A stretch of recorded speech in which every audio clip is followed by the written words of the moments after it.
Well, good afternoon, everybody. Thank you to everybody that's watched the videos so far, and to the gentleman Bogomil that contacted me from Poland. I will, over the course of probably the next few days, get round to doing that, as you requested.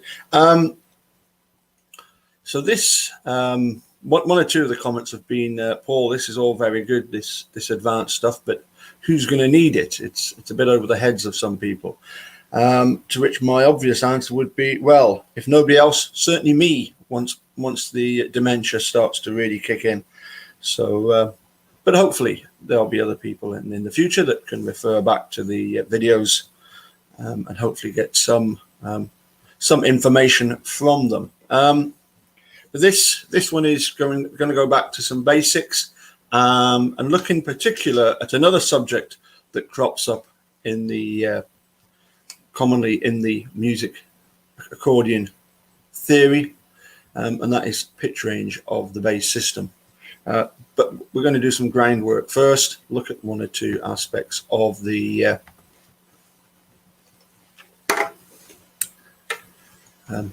harmony,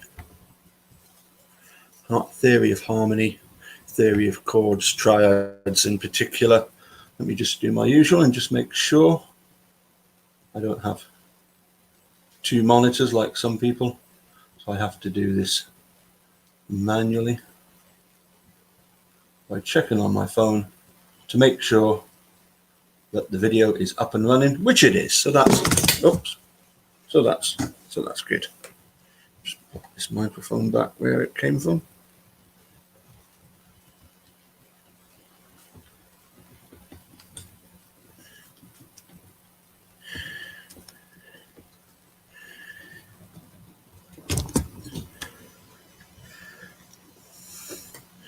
That's better. Good. Okay. So, first up, here is the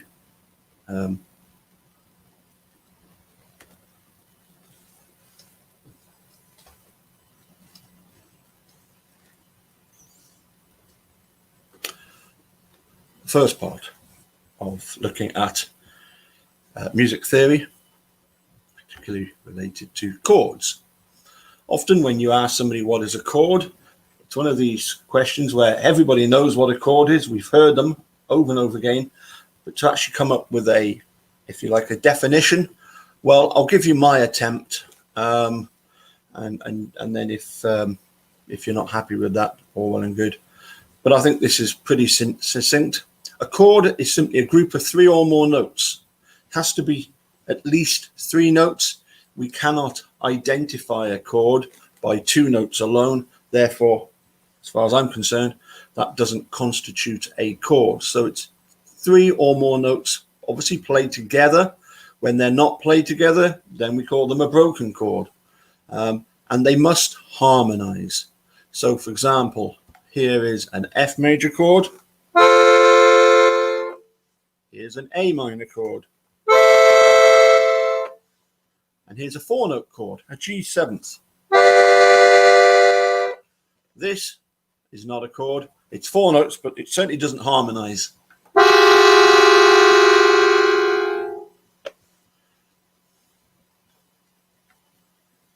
So harmonize, meaning it blends well. And the main way of making sure that our chords, our notes, when put together, blend well, is to use triads. Triads are our basic three-note chord. F major, A minor, they are basic triads. G7th was a basic triad of G, to which we added the note a seventh above G. I'll just quickly show you that here. There's the G triad, G, B, and D. If we then add the F, which is seven notes above G, then we get the G7th. And as I mentioned in my previous videos, the D there above the B, the D, which is the fifth of the triad in the dominant seventh, the fifth of the dominant seventh is omitted. So basic three-note chords containing a root, a third, and a fifth.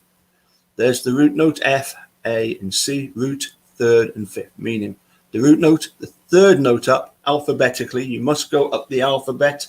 You mustn't start using enharmonics.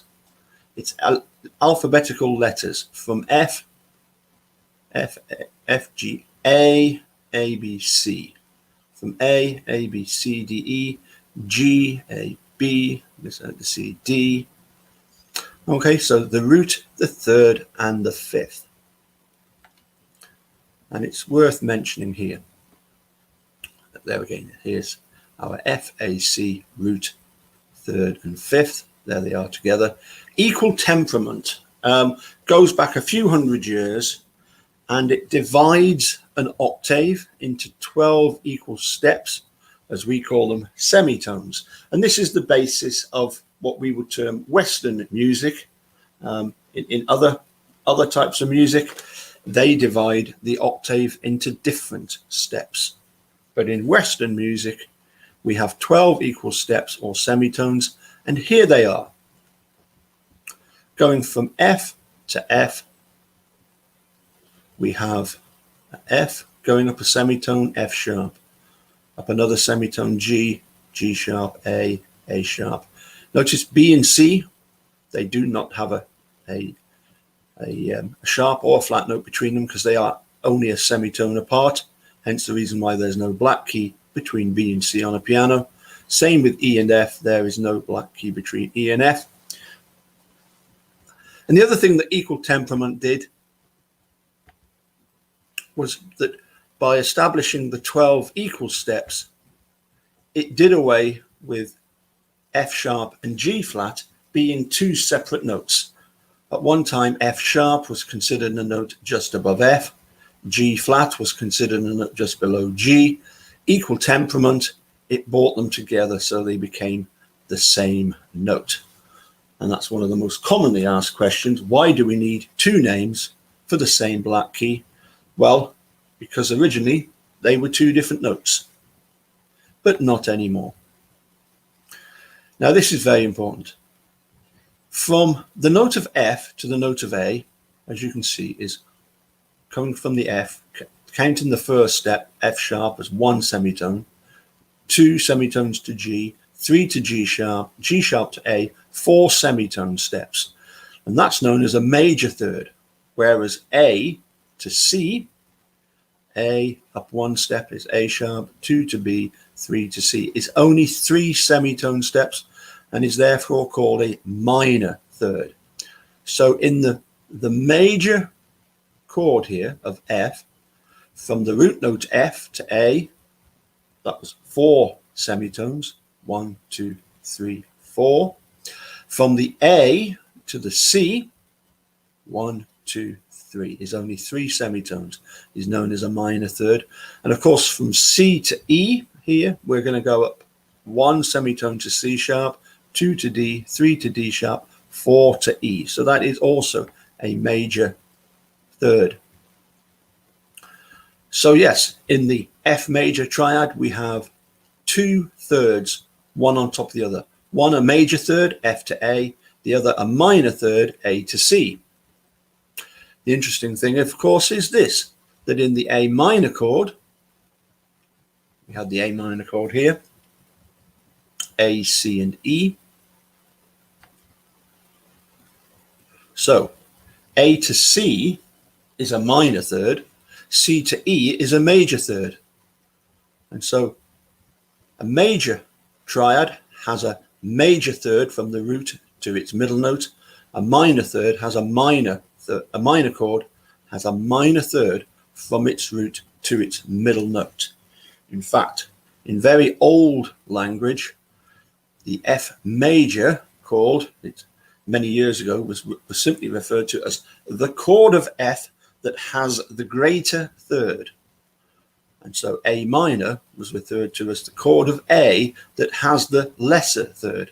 Lesser meaning a minor third from root to third, major, a greater third, greater and smaller. Okay, so here are the triads that are formed on the various degrees of the F major scale. And I'll just play through them and you can have a listen to them. First of all, F major, FAC. Then, of course, the chord on the second note, G, G, B flat, D.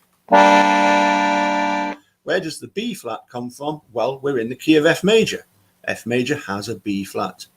On the third note of the scale, we get A minor, A, C, E.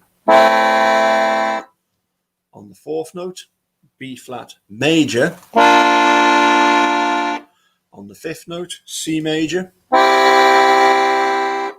On the sixth note, DFA is D minor. And on the seventh note, E, G, B flat is E diminished. So as I say, our primary triads, these are the three chords that we will use mainly to harmonize a melody in the key of F major. And one thing I want to point out here is the reason for that. It's very simple. Within the chord of F and B flat and C, we have every note of the F major scale. F, G, A, B flat, C appears twice, D, E. Notice also the F appears twice.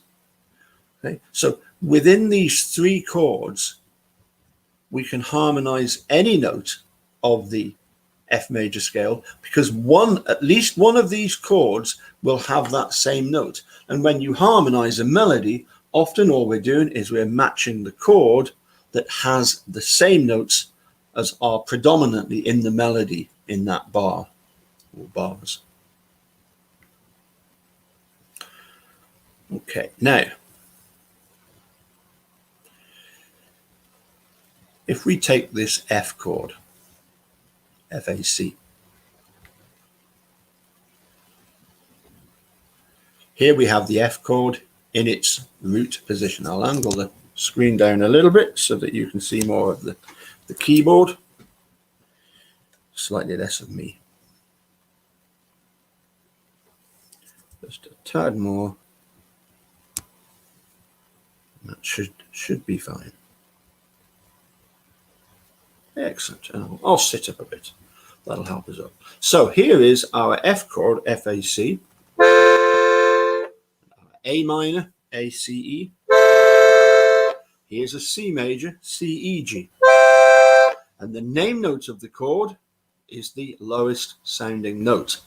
However, here we have the F chord with the F note at the top of the chord and the A, the third of the chord, F to A is the third, as the lowest note. So now we've got A, C, and F. Here's the A minor with the A at the top and the C at the bottom. And here we have a C major chord. Again, C is at the top, which means that the middle note, E, is the lowest note. That's what we term a first inversion chord. And whenever you're using the standard Roman numbers to indicate chords, then we use the prefix A to show a root position chord, B for a first inversion. And moving on to the second inversion chords, they have the prefix C when you use the figured bass, the Roman numbers. So here is our F chord. Notice F is at the middle of the chord, the third is at the top, and the C, most importantly, it's the fact that the C, the fifth, what was the fifth that was at the top of the root position chord, is now the lowest note. It depends on what the lowest note is as to what inversion it is. It's worth pointing out that it doesn't necessarily have to have the C, then the F, then the A. You could have C, then the A, and the F could be right at the top here. It could be in a very open position, which I can't quite manage. Nah, it's too big of a stretch. Or is it C? Just about. C, A, and F. There we go. But played in this inversion, CFA, much easier. So we've got, let's go through those again. The F major, root position, first inversion, second inversion. Root position, first inversion, second inversion. Same with the A minor, root position, first inversion, second inversion. And finally C major, root position, first inversion with the E at the lowest note, second inversion, G is the lowest note. So now that we have all that established, I'll have a listen to this C major scale. If I put the full master coupler on and I play the C major scale, the scale seems to have gone up an octave, and yet it can't possibly have done because it ends back on the same note. Coming back down, it sounds, but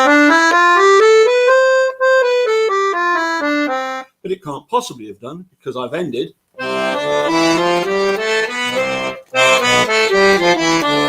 on the same note.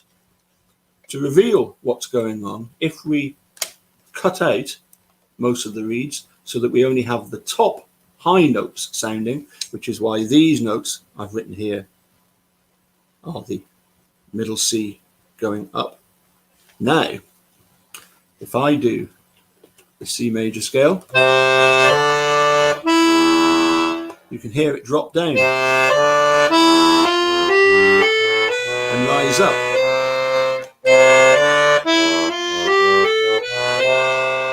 To make that even clearer, if I now do this chromatic scale,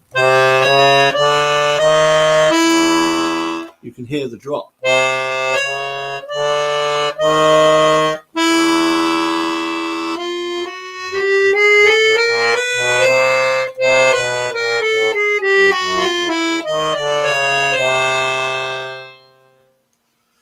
Okay.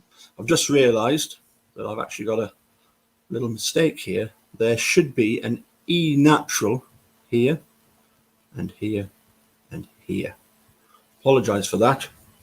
There should in fact be, I'll say, an E natural just there, because we drop from E, we go up as far as E,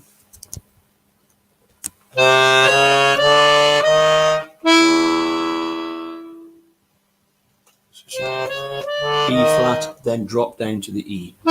So there should be an E natural in there. There's where the bass splits. E flat drops down to an E natural here and then carries on up again. I do apologize for that. Should have checked it a bit more. Anyway, if you followed what I was saying so far, then no big deal. There's an E natural that should be there, because that is the lowest sounding bass note on a tip. I find this on quite a few accordions, that the split point is the E flat coming down to the E natural. E natural is the lowest note, E flat the highest note. Of course, that then means that when we do play chords on the left hand, such as an F major chord, well, an F major chord will sound in root position.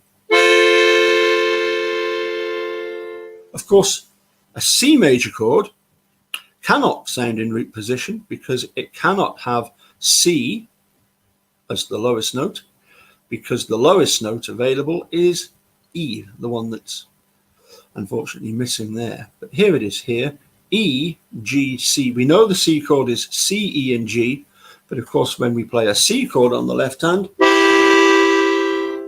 it's not easy to recognize, but in fact that C is a higher note than the E and the G, and E is the lowest note of that C chord. Again, in the A minor, giving us a first inversion C chord. Here, in the case of the A minor, we have again, the pitch range, the missing E. I will correct this later. I've got space to pop in the E's there. The A minor chord, again, E will be the lowest note, then the A, then the C. A minor, of course, is A, C, E. So the A minor chord will be written as that chord. When we're writing, by the way, when we're writing chords on the left hand, in the bass stave, when we write chords, we always use the space above the middle line, which of course just happens to be the E, and we only go up as far as obviously the E flat when we're writing the chords on the left hand of the accordion. Here's a B flat chord. Again, it will be a second inversion chord because F will be the lowest sounding note, then B flat, and then the D. As I say, it's all to do with the fact that the left hand of the accordion, when you do a scale, it sounds as if you've gone up a normal octave, but in fact we haven't. So finally, looking at the secondary triads in F major, the secondary triads are the chords built on the second degree, G. So that's G, B flat, D. G to B flat is a minor third, but B flat to D is a major third. That makes that a minor chord. And this one here, again, A minor, A, C, E. Again, A to C, we've already mentioned that's a minor third. And D to F is a minor, DFA. D to F is a minor third. DFA is a D minor triad. The important thing to remember, of course, is that the difference between a major chord and a minor chord is the fact that the root note and the fifth note are the same note, because they are always, the fifth is always 7 semitones above the root. The difference is where does the middle note sit. If it's only 3 semitones above the root, it's a minor third. If it's 4 semitones, it's a major third. But then, of course, the interval from the third to the fifth in a major chord is only 3 semitones. It's a minor third. And in a major chord, let's look at a major chord. The interval is let's start again. Root to third, 4 semitones, major third. Third to fifth, total of 7 semitones, so that's only 3 semitones. In the A minor chord, we've got the A going to the C. Let's come back down. A to C is a minor third. C to E, of course, is a major third. Again, 7 semitones from the root to the fifth, only 3 semitones to the third. And here we have the D minor chord, DFA. Of course, they're easy to recognize by their sound because they sound melancholy. G minor, A minor, and D minor.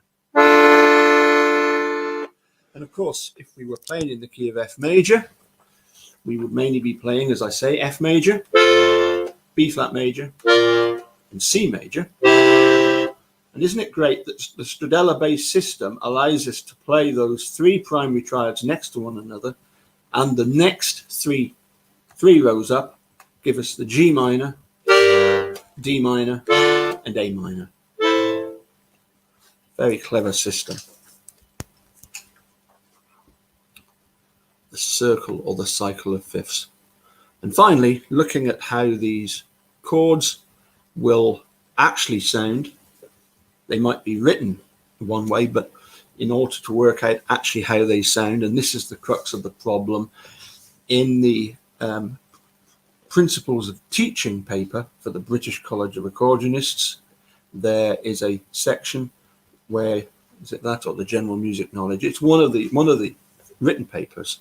There are questions about the pitch range of accordions, which often involve you being given a passage of music to write as it would sound given the pitch range of a particular accordion. So as I say, a G minor would have the D as the top note and G as the bottom note because that fits within the pitch range. The A minor chord, however, would sound as a second inversion chord because the E is not available at the top of the chord. It has to be played at the bottom. And in D minor, D would be the top note, F and A would be the two below it.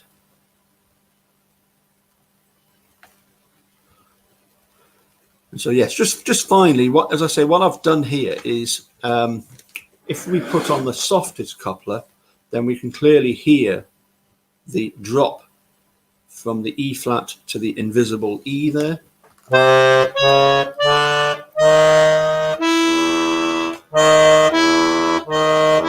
full major seventh, nearly an octave. But of course, on the left hand, what's so clever is that we've got reeds in various different octaves, which I've written several, well, I've written 3 C's here. So when put on a master coupler, that C and that C and that C will sound. So what happens is that as one set of reeds goes on up, it then joins the next set of reeds going up, which then join the next set of reeds going up. And so you end up with this effect of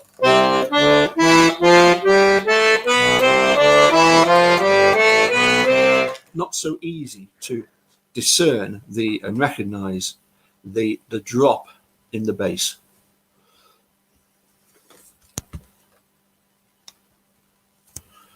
Okie dokie. Well,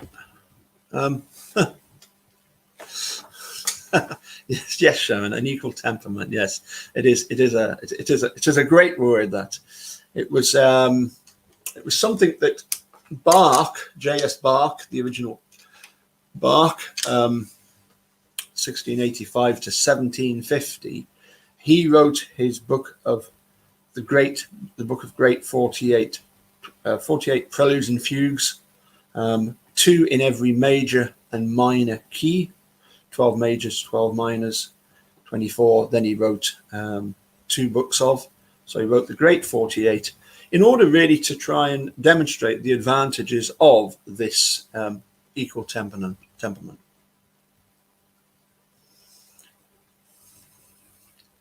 So, yes, Shaman, before we go any further, I'm going to say cheerio, and we'll speak to you soon, no doubt. And as I say, if nothing else, even if nobody else, if this is a bit too advanced, then at least I have the advantage of having put all of this into a video so that I can then refer to it when I start to lose my marbles big time. Anyway, thank you for tuning in, and we'll catch you soon. And as I say, if you haven't watched Making a Murderer, please do. I make no apologies for the backdrop. It's free Stephen Avery, free Brendan Dassey. Watch Making a Murderer on Netflix. And then let Wisconsin know what you think of their legal system. Anyway, that's the advert finished, and I'll say cheerio. Bye for now.